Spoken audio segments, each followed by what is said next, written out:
Agora a gente fala sobre a Câmara dos Deputados, ainda dentro da economia, porque isso traz um impacto para a gente, que aprovou na madrugada desta quinta-feira os reajustes salariais para categorias de servidores dos poderes Executivo, Legislativo, Judiciário e também para a Procuradoria-Geral da República, além dos militares. As propostas seguem agora para análise do Senado. Só para você ter uma ideia, a soma de todos os reajustes, os aumentos previstos, pode gerar um impacto nas contas públicas de mais de 50 bilhões de reais ao longo de 4 anos. Para falar sobre esse assunto, a gente recebe aqui então o professor Carlos Stempeniewski, que é professor de Economia e Finanças das Faculdades Rio Branco e que geralmente vem aqui nos ajudar a entender a economia. Tudo bem. Professor, boa noite. Prazer. Professor, a gente olha um dado como esse, de 50 bilhões de reais ao longo de 4 anos, e lembra do déficit das contas públicas em 170 bilhões aprovado aí recentemente pela Câmara para tentar dar um fôlego para o governo. Como é que se pode ter um aumento desse de 50 bilhões diante desse quadro? É uma coisa muito absurda ou, segundo o que se fala, porque ele já estava predeterminado no governo Dilma também, o próprio presidente em exercício Michel Temer deixou isso bem claro, isso já estava previsto. Mas não era um momento de congelar aumentos? Qual a sua visão sobre isso?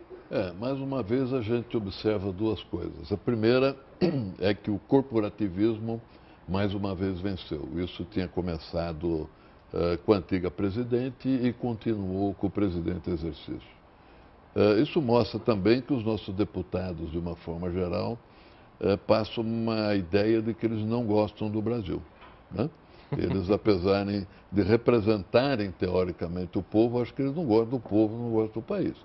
Porque num buraco de 170 bilhões, você aprova um corpo de bondades na faixa aí de 50 bilhões, se bem que há uma discussão entre 50 e 100 bilhões, né? Esse número ele não é unânime.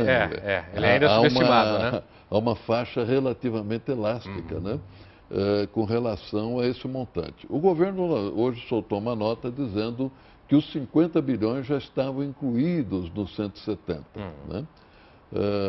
Eu acho particularmente que é muito dinheiro para incluir dentro daquele déficit que já estava, que foi dimensionado em poucos dias. Então, eu diria a você que praticamente é uma CPMF que a gente vem tentando escapar dela, né? Há bastante tempo. A CPMF, os cálculos dizem em torno de 60, 66 bilhões de reais seria a receita extra que a CPMF traria. Mas no discurso lá de trás era para cobrir um monte de outras despesas e custos, né, do governo. Agora, se tiver CPMF para cobrir pagamento, né, honorários do Poder Executivo, é uma coisa que muito séria e inadequada para esse momento que a gente vive. Até porque a remuneração geral, o salário médio no país, ele reduziu. Exato. Porque a iniciativa privada, com essa crise, são 11 milhões de desempregados, né? Você mesmo já relatou aí das suas avaliações. Com 11 milhões de desempregados, as empresas privadas mandaram gente embora e reajustaram o salário para baixo, né? Ora, por que o poder público, que está com recessão, receitas de menos, vai aumentar a remuneração dos seus servidores públicos, né? É uma coisa completamente sem sentido, sem lógica, prova que as lideranças políticas na Câmara não estão exercendo o seu papel de cidadão. Estão exercendo o seu papel de representantes corporativos de segmentos dentro da engrenagem pública. Agora, professor, quem está em casa nesse momento, às 9h30 da noite assistindo a gente, trabalhou o dia inteiro, chegou em casa agora e falou, deixa eu ligar a televisão na Record News, ficar bem informado. Deve estar se perguntando o seguinte, será que essa conta também vai sobrar para eu pagar? Também vai sobrar para o meu bolso? Você não tem a menor dúvida. É uma questão de um pouco mais de tempo ou menos, mas essa conta vai acabar no nosso bolso. Porque o governo, ele não gera recursos, ele depende do recurso que vem da economia. Exato. Perfeito? Então, se a economia não anda, se a economia reduz a sua capacidade arrecadatória, você só tem uma forma, aumentar imposto. Então, a gente já ouve notícias que o presidente Michel Temer, ele está pensando em trazer a CPMF, etc. Por que ele está pensando? Agora, se não trouxer a CPMF de volta, quais são as formas que o governo pode encontrar para arrecadar sem onerar ainda mais o bolso do brasileiro. Existe um jeito, professor? A primeira a gente já tem, não aprovar esse aumento Essa já não, essa já não tem mais jeito, já foi. Seria a primeira. Exatamente. Né? A segunda, que é importante também, aquele dinheiro que está no BNDES, que não está sendo utilizado, né? O governo já está estudando trazer de volta esse 1 bilhão que está parado lá no BNDES. Isso é uma coisa que ajudaria bastante. E redução de funcionalismo público, redução de aluguéis, água, luz, telefone, passagens aéreas, aluguel de automóveis, né? Refeições. Poderiam começar, por exemplo, fechando a adega do Palácio do Planalto, né? Leiloando todos os vinhos que estão lá. Dá para ter uma estimativa de quanto você arrecadaria ali? Só se... deve ser bastante, alguns milhões. Alguns né? milhões. Alguns milhões. Já poderia ser uma boa Já alternativa. ajudava aqui no salário. Né? Perfeito. Professor, se a gente olhar para as medidas que o presidente em exercício, Michel Temer, está tomando para redução, algumas reduções de ministérios, transformações de alguns cargos, demissão aí de alguns... como é que chama os funcionários que são contratados? Os funcionários comissionados. Comissionados. Que não são de carreira, são contratados na base da confiança. Essas medidas têm contribuído, na sua visão, têm sido efetivas para a gente conseguir essa redução de gastos públicos e, com isso, contribuir para tentar reduzir esse déficit ou ainda não é suficiente? São tímidas, são medidas muito tímidas. Nós estamos falando de 170, 200 bilhões, né?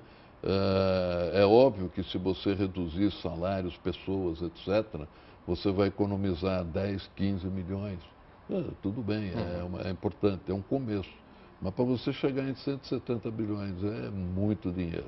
Né? Você precisa ter coisas mais efetivas. Por isso que eu acho privatizações, a questão do BNDES devolver o dinheiro, algumas empresas que foram desoneradas, voltarem a ser oneradas em termos de recolhimento, um melhor policiamento das contas do INSS, aposentadorias, pensões, invalidez, etc. Né?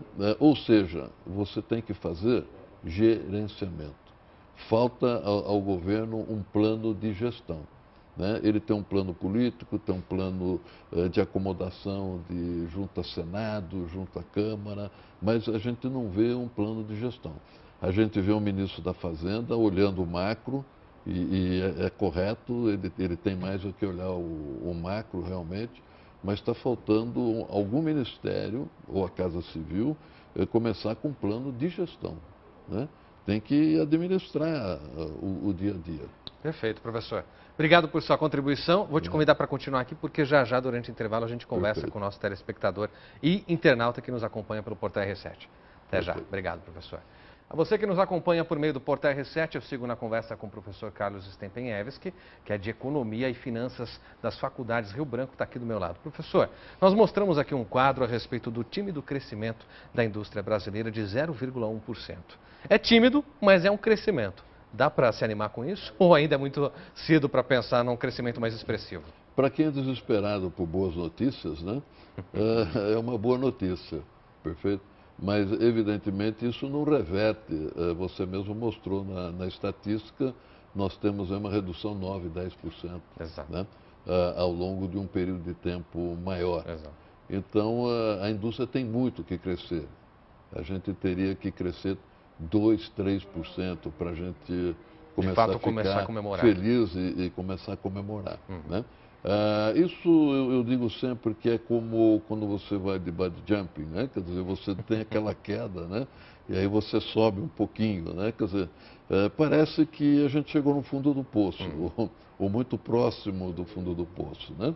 Então esse 0,1 pode virar 0,5, pode virar 0,7, pode cair de novo um pouco, mas ele está naquela tensão, né? Que sobe e desce. O que se estima em termos de tempo? Quanto tempo, mais ou menos, a nossa indústria deve levar para se recuperar? Já tem algumas visões de uma economia mais pujante a partir de 2017. Será que a indústria até lá já reagiu um pouco mais ou ainda vai demorar um certo tempo, principalmente em relação à geração de emprego de novo, né? Esse ano é perdido. Esse ano a recessão vai estar aí, vai ficar nos 4,5%, 5%, não tem mais como você mexer nisso. Muito provavelmente até o final desse ano parou de cair. Ele não cai mais até o final desse ano. A partir do ano que vem começa a crescer. Agora, esse crescer, ele depende fundamentalmente das privatizações. Porque você mostrou ali na sua estatística, a gente tem máquinas e equipamentos, cresceu 2%. E máquinas e equipamentos é, na verdade, o grande vetor que puxa esse processo. Para máquinas e equipamentos crescer, você precisa vender trator, você precisa vender andaimes, você precisa fazer máquinas, perfuratrizes, uma série de produtos que este tipo de indústria faz. Então, na medida que essa indústria voltar novamente a funcionar, ela vai puxar todo o resto. E veja que a alimentação também foi um item importante. Sim. Porque as pessoas precisam comer. Exatamente. Então, Dessa não tem como fugir, né, não professor? tem como fugir. Né? Muito bem, professor. A gente agradece a sua participação, esperando contar novamente com suas avaliações preciosas aqui no Jornal da Record News. Obrigado. Obrigado. A você que nos acompanha, daqui a pouco temos um encontro de novo no Jornal da Record News. Até já.